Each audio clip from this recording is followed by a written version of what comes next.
What is up, guys? It is your boy Zay back again with another video. Now today I'm going to be showcasing my entirety of my PlayStation games from throughout the years. Now as you can see, I do have on my TV, my Roku TV to be exact, a PlayStation background to be appropriate for this video. Now, I don't know if the screensaver is gonna last throughout the whole video, but if it does, like, turn it off, I will turn it back on. So, let's get started with this video. Now, I do have a lot of games to showcase here, so I don't know if I'm gonna be able to break these into parts, or if just, you know, go with it in one video, but I'll make sure of that. So, the first game, now in 1994, Sony gave us a console that is pretty much the first PlayStation console, the very first one. Now, I didn't get the PlayStation, the first one, as it goes. I didn't get it until I was like 3 years old. And I do have some PlayStation 1 games here. The first one being Harry Potter and the Sorcerer's Stone. Now, this game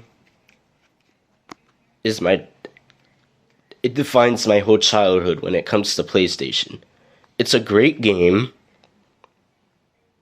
to be exact with you.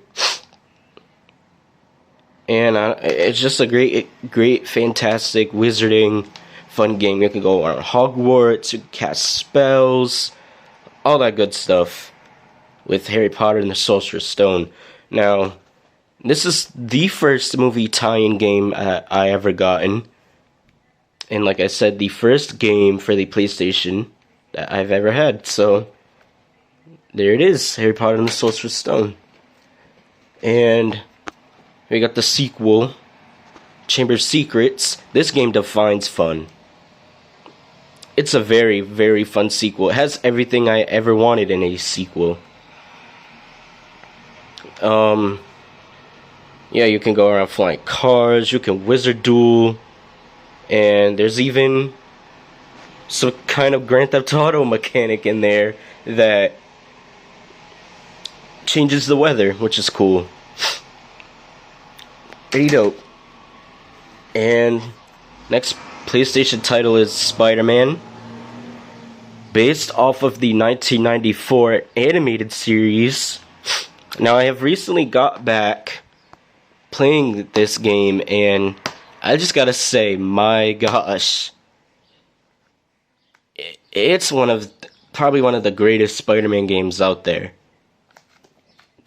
And when I first played it back in 2004, I think it was, because this game came out in 2000. So, I don't know, just a bunch of costumes you can get in the game, cheat codes, which I did use. Cheat codes were a good thing back in the day. So, there is that one. And of course, I got the sequel, Enter Electro. It's not bad. It's not a bad game, but it's not the greatest game either.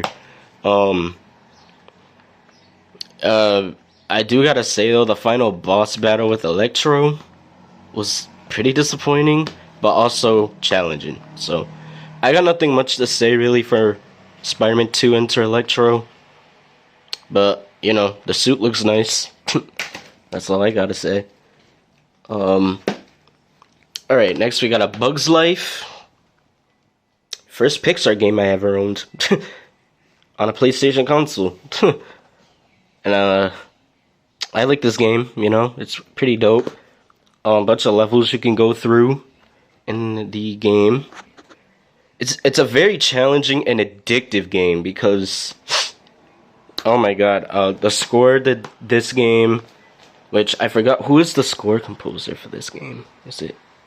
No, it's not on the case. But it's in the credits, but I barely remember the credits in the game, let alone any credits from the PlayStation games that I have. But Yeah, it's a fun game. The music is so underrated, especially during boss fights. Yeah, A Bug's Life is a great game. Check that game out. And the last PlayStation title I have is Stuart Little 2. Fun game. You know, all these original PlayStation games that I have, more or less, are fun and addictive as hell, especially Stuart Little 2. You got some great levels, great music, and when I talk about the music, I'm talking about the score, of course. It's it's a fun game. It's a fun little tutorial in the beginning, of course. And yeah, Stuart Little 2, it's another movie tie-in game. Just like with the Bug's Life and the Harry Potter games. So those were my PlayStation games that I have. Now in 2000, we got probably one of the biggest console releases, and that is the PS2. Which, in my childhood, I did have the big fat one. You know, the first release. But as you can see right there,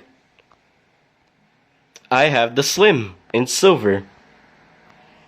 So, yeah. So, the PS1 and PS2 came out in two different variants.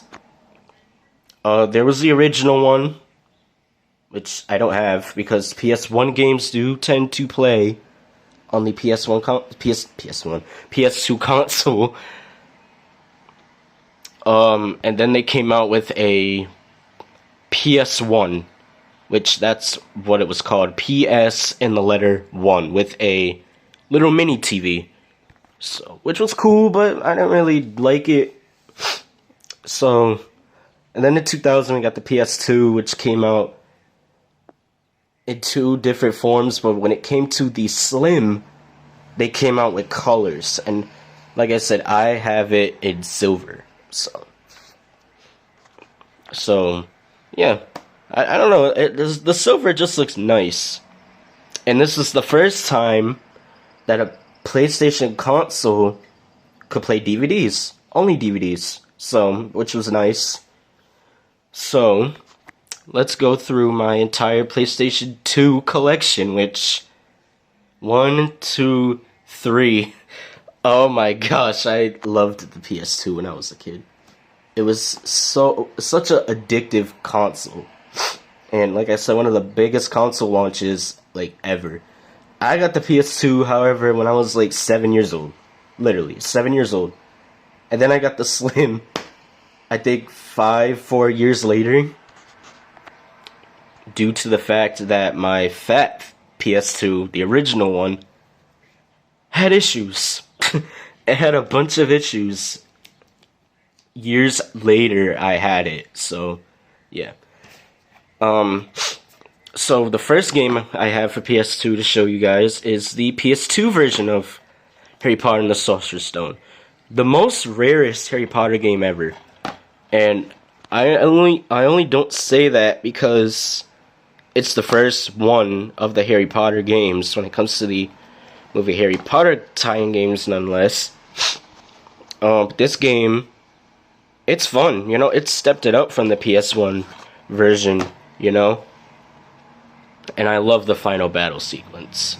And this one a lot better than the PS1 version. And this thing. Is it gonna turn back on? There we go. If that happens again, I'll fix it just the way I had it. But, yeah, it's a fun game. It's a really fun game. And the cutscenes in this, the game is laggable at times, but I'm not saying that because it's my Harry Potter the Sorcerer's Stone game. The cutscenes in this are very laggy. So, but out of the negative things out of the way, the positives for the game are really, really good. So, check out Harry Potter and the Sorcerer's Stone. If you want this version of Sorcerer's Stone in particular, this version came out 2003. The first one came out 2001. So, They have this version for PS2, Xbox, and the GameCube. So, yeah. It's a very fun, addictive game. And of course, I got the sequel for PS2. Now, I'm in the middle of playing this. I think I'm still in the beginning half of the game. Where... Which part is it? I think it's the first Quidditch match of the game. I can't remember which match specifically. But this game, just like the PS1 version, stepped it up from the first one. You can do wizard duels, you can go to chamber challenges, sneak around and do a lot of stuff. So, yeah, it's a fun game. Chamber Secrets. And then I got Prisoner of Azkaban, which is the first of the Harry Potter games you can play as the main trio. But they all have different, like, all three of them have different, like, spells and skills. Like, Harry can push well, they can all push crates. Ron can go through walls. I don't know, like, something similar to that. And I forgot what Hermione does in particular. If I had one complaint about Prisoner of Azkaban, it's the Expecto Patronum spell.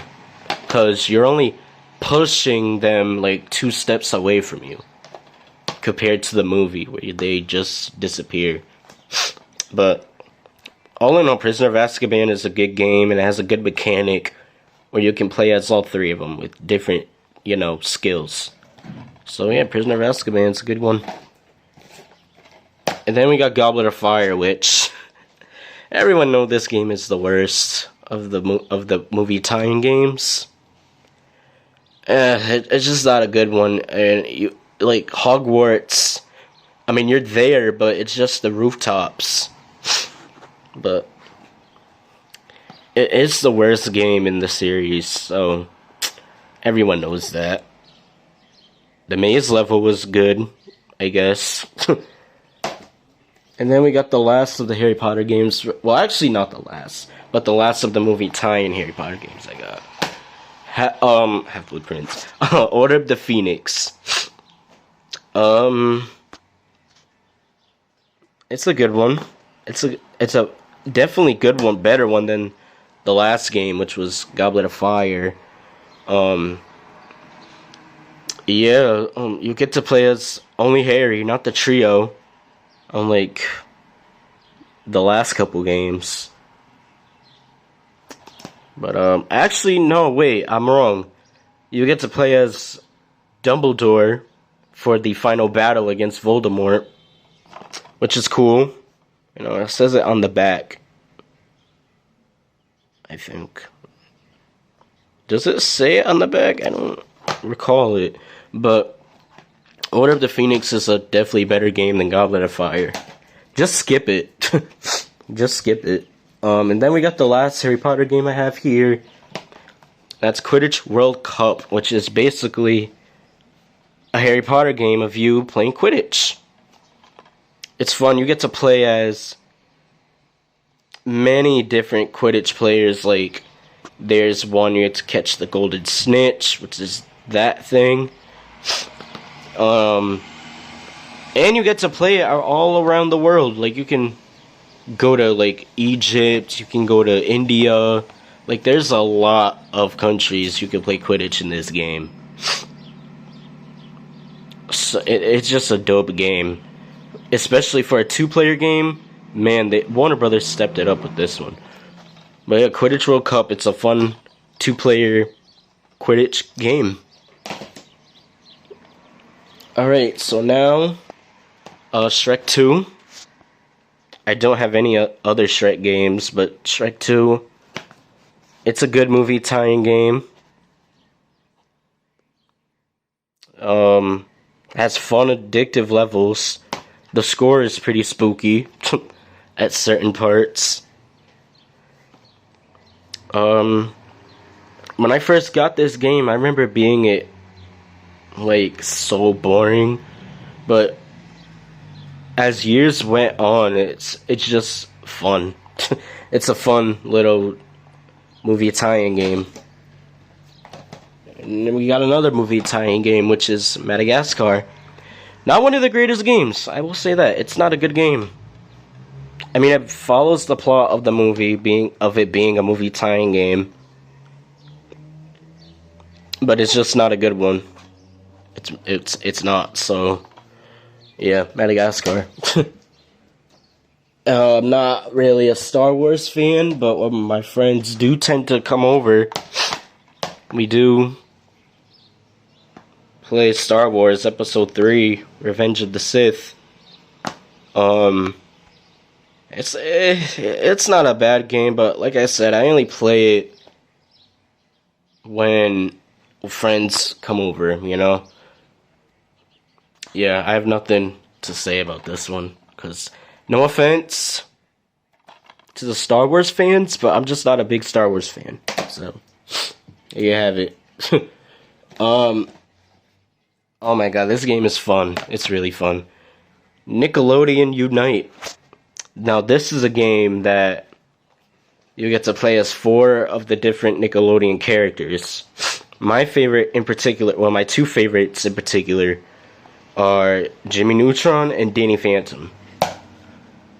Oh my god, this game is just... Oopsie daisy. I mean, this game is just fun from the beginning to the end. The villains are good, like Mr. Crocker.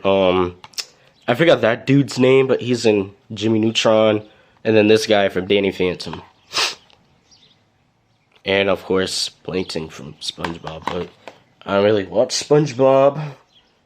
So, yeah, Nickelodeon Unite. I got nothing positive, more or less, to say about this one. It's just that freaking good. So, check it out. Besides the SpongeBob SquarePants TV show, I did enjoy the movie. The SpongeBob movie tie-in game. Really addictive game, I will say that. It's a really addictive game. I remember getting this game, and I loved it. Despite the TV show that I really hated when I was younger, the game was good. It was really, really, really, really good. The movie was really good too. Yeah, so the SpongeBob SquarePants movie game, I mean, from the opening level, it just introduces, like, it just screams awesome. Next we have a Jimmy Neutron game. The only Jimmy Neutron game I have, Jet Fusion. This game was hard to beat. Like, I'm not even gonna joke around. Like, it's a hard game to beat. I mean, at certain levels it's pretty easy, but as you progress, it gets hard. Like, I like the gadgets, like this one in particular. The magnet one, and what's the other one? I think, oh, the scooter, that's right. I like the Goddard scooter. That was pretty dope. But yeah, I'm planning to get more of the Jimmy Neutron games. Like, what was the other one called? Attack of the Twinkies, I think it was. I'm very interested in picking that one up. Because this one, I'm never playing it again because it's just that hard. But, yeah.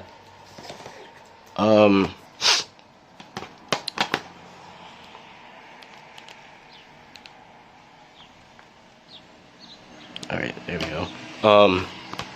Next we got The Hobbit. I do not have any of the Lord of the Rings games, I will be completely honest with you. But this game, I think this was one of the few games that I had for PS2 that I played the most. Because it's that good. I love Smaug, the dragon. I loved him in the sequel too, the Destination of Smaug. Whatever it's called. I don't know. But I love the fact that they actually got Benedict Cumberbatch from Doctor Strange in the MCU to voice Smaug in the sequel, in the Hobbit movie.